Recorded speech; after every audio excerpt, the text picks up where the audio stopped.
Class 3-র একটা ছাত্রীকে ধর্ষণ করলো ক্লাস 3-র একটা বোনের বাড়িতে বেড়াবার গেছে। বোন তাকে স্বামীর কাছে রেখে, ছোট মেয়ে তো ক্লাস 3 পড়ে, পরে জানা গেল এখন খবর মেয়েটা মারা গেছে। ধর্ষক হচ্ছে ওই মেয়ের তাউই অর্থাৎ দুলা ভাইয়ের বাপ একটা 7 বছরের মেয়েকে ধর্ষণ করলো। আমাদের বাংলাদেশে রমজান মাসে ধর্ষণ চলতেছে, আর সৌদি আরবে এরকম ধর্ষককে কি শাস্তি দিবে? আর আমাদের বাংলাদেশে কি হবে? টেকা মারলি শেষ। জোরে কোন কথা ঠিক কিনা? কারণ ওখানে আল্লাহর কোরআনের আইন চালু থাকার কারণে সৌদি আরবে কোনো ধর্ষণ হয় না। সৌদি আরবে একজন মেয়ে এক প্রান্ত থেকে আরেক প্রান্তে যাবে, তার অন্তরে কোনো ভয় থাকবে না। কারণ কি? সেদিন ষোড়শী নির্জন পথে যাবে, কোনো জন কটু কথা কবে না। পথে আর প্রান্তরে সম্পদের মোহে পড়ে খুনা রাহাজানি হবে না। সবাই বলেন যদি মেনে চলি কোরআন। বলেন যদি মেনে চলি কোরআন। এটা কি নাজিলের মাস? কি নাজিলের মাস? তাহলে একটু সবাই বলেন যদি মেনে চলি কোরআন আর রাসূলের বিধান, সকলেই শান্তিতে থাকবে। বাংলার আকাশে কলেমার পতাকা যেদিন দুলবে। আমরা কি এরকম আশা করতে পারি যে আগামীতে আমাদের বাংলাদেশ কোনো মানুষের আইন দিয়ে চলবে না, আল্লাহর কোরআন দিয়ে চলবে? এরকম কি আশা করা যায়?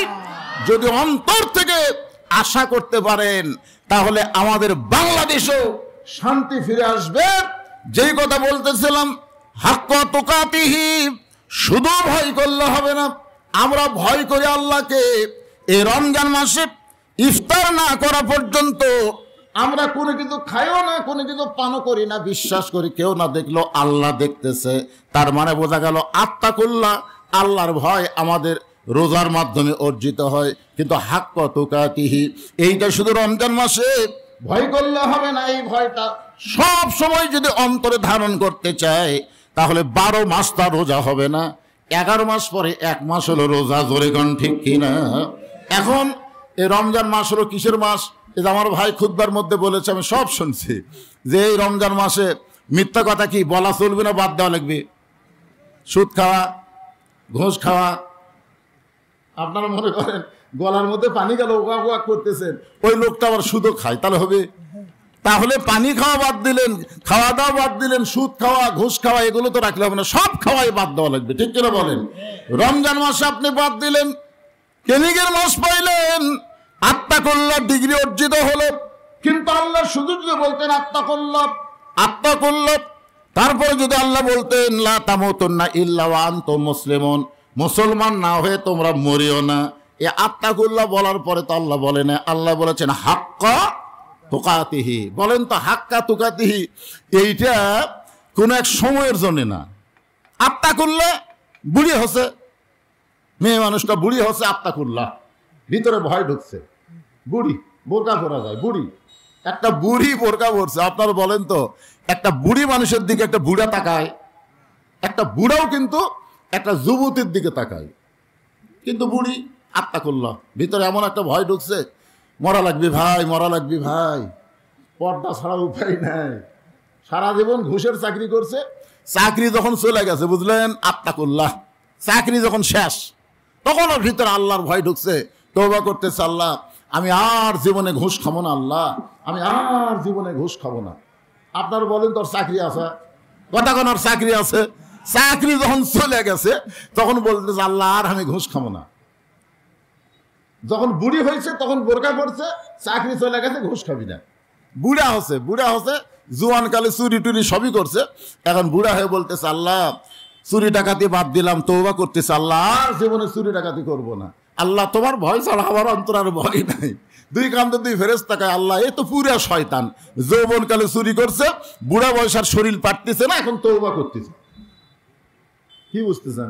আত্তাকুল্লাহ মানে আল্লাহর ভয়।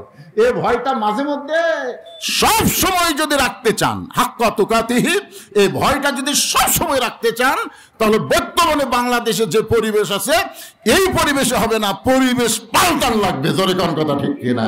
পরিবেশ পাল্টান লাগবে। যেই পরিবেশে সবসময় আল্লাহর ভয় থাকবে সেটা কেমন পরিবেশ? সেই পরিবেশটা কেমন একটা দৃষ্টান্ত দেই, তাহলেই বুঝতে পারবেন। যে মানুষটা পৃথিবীর সবচাইতে বড় মাস্তান ছিল, আল্লাহ নবীকে হত্যা করার জন্য নাঙ্গা তরবারি রওনা হয়েছিল, ওই মানুষটা এক সময় পৃথিবীর সবচাইতে ভালো মানুষ হয়ে গেল। এই ভালো মানুষটা হওয়ার পিছনে একটাই মাত্র কারণ, আল্লাহর কোরআন। জোরে কোন সুবহানাল্লাহ। এই মানুষটা এক সময় এই কোরআনের ওসিলায়, এই যে কোরআনের ওয়াজ শুনতেছেন, রমজান মাসে কোরআন নাজিরের মাস, এই কোরআনের ওসিলায় আল্লাহ তাআলা তাকে বাংলাদেশের মতন ৯৬টা, বাংলাদেশের মতন কয়টা? ৯৬টা দেশের খলিফা বানাই দিলেন। আমাদের বাংলাদেশের একটা সামান্য না, এরকম ৯৬টা দেশের তিনি খলিফা হয়ে গেলেন। আত্তাকুল্লাহ হাক্কা তুকাতিহি। দেখেন, হাক্কা তুকাতিহি শব্দটা ব্যাখ্যা করতে গিয়ে বলতেছি, উনি এক সময় জুমার খুতবা দিচ্ছেন। আমার ভাই যেরকম আজকে খুতবা দিল ফেরদৌস ভাই, উনি যখন জুমার খুতবা দিচ্ছেন, এমন সময় মাঝখান থেকে এক মুসল্লি দাঁড়িয়ে বলতেছে, ইয়া আমিরুল মুমিনিন, আপনার খুতবা শুনবো না। আমাকে একটা এমপি যদি ভাষণ দেয় আর একজন লোক যদি মাঝখান থেকে বলে, এমপি সাহেব আপনার ভাষণ আমরা শুনবো না, আপনি বলেন তো কি জন্য শুনবা না? এ কথা এমপি বলবি? এমপি বলার আগে ওর চামচার আজ থেকে যাক ধরবি। আমরা অতীতে দেখছি তো, সামনেও আবার দেখবো, সামনেও আবার দেখবো নাকি? আবার দেখবেন। ফ্যাসিস্টকে যখন কবর দিছেন, আর কোন ফ্যাসিস্ট যেন বাংলাদেশে না আসে, এই চিন্তা আমাদের মাথার মধ্যে রাখার দরকার আছে না নাই? জোরে জন আছে না নাই? ওমর ফারুক চোখের পানি বের করলেন, মুখটা মুচকি মুচকি হাসতেছেন, চোখ দিয়ে পানি পড়তেছে, মুখটা হাসতেছে আর বলতেছে, ভাইজান আমার খুতবা শুনবা না? আমার অপরাধ কি?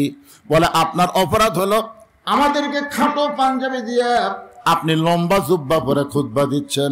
আমাদেরকে খাটো পাঞ্জাবি দিবেন আর আপনি লম্বা জুব্বা কেমনে পাইলেন? এটা যতক্ষণ না বলবেন ততক্ষণ আপনার খুতবা আমরা শুনবো না।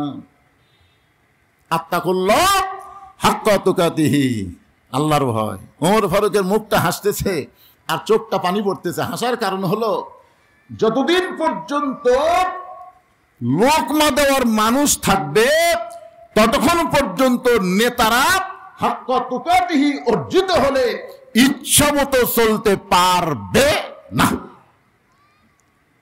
আজকে মসজিদের মধ্যে লোকমা আছে, মসজিদের মধ্যে লোকমা আছে না নাই? কতক্ষণ আছে না নাই? আসরের 4 রাকাত নামাজের ইমাম যদি 3 রাকাত বসে, সামনে কাতারের মুসল্লি খেয়াল করেনি, সামনে কাতারের মুসল্লি মনে করতেছে ইমাম ঠিকই আছে, দ্বিতীয় কাতার মুসল্লিরও খেয়াল নাই, কিন্তু তৃতীয় কাতারে একজন অটো ভ্যান চালায়, ওই আবার ভ্যান চালায় টাকা হিসাব করে দেয়। ওই চিন্তা করতেছে আসরের নামাজের বৈঠক হলো 2টা, একটা 2 রাকাত, একটা 4 রাকাত, 3 রাকাতে হুজুর বসলো, কেউ তো কিছুই কয় না। এখন বলেন তো, ও যদি জানে বৈঠক 4 রাকাতে একটা, 2 রাকাতে একটা, 3 রাকাতে হুজুর বসলো, ও তখন বসে থাকা জায়েজ হবে? আল্লাহু আকবার।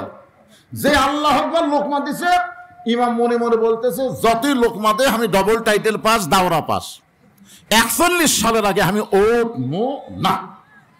এই মনে করে ইমাম যদি বসেই থাকে, আপনারা বলেন তো মুসল্লি আপনারা কার পক্ষে যাবেন? ভ্যানালার পক্ষে না নেতার পক্ষে? কেন যাবেন? কেন যাবেন? ভ্যানালার পক্ষে কেন যাবেন? সামান্য অটো ভ্যান চালায়, তার পক্ষে কেন যাবেন? যেই নেতা ডবল টাইটেল পাস, দাওরা পাস, তার পক্ষে না যায়, ভ্যানালার পক্ষে যাওয়ার কারণ হলো হাক্কা তুকাতিহি। হাক্কা তুকাতিহি আল্লাহর আইন, আল্লাহর নিয়মকে আপনারা খেয়াল করতেছেন। যে ইমাম তুমি যত বড় নেতা হোক, তুমি যদি নবীর তরিকা মোতাবেক নামাজের ইমামতি করো, তাহলে তোমাকে আমরা ইক্তেদা করব। আর তুমি যদি স্বৈরাচারী হয়ে যাও, তোমাকে আমরা লোকমা দেব সংশোধনের জন্য। লোকমা গ্রহণ করার পরেও তুমি যদি সংশোধন না হইয়া বিনা ভোটে 41 সাল পর্যন্ত থাকতে চাও, তাহলে তোমাকে আমরা পরিবর্তন করব। তোমার মতো নেতা দরকার নাই, ভালো নেতা আমরা সামনে দেব। জোরে কোন ঠিক কিনা? কি বুঝলেন? কি বুঝলেন? মসজিদের মধ্যে আপনারা নেতা নির্বাচন ভালোই করেন, নেতা ভুল করলে লোকমা দেন, তো সমাজের মধ্যে এই লোকমা বন্ধ হলো কেন?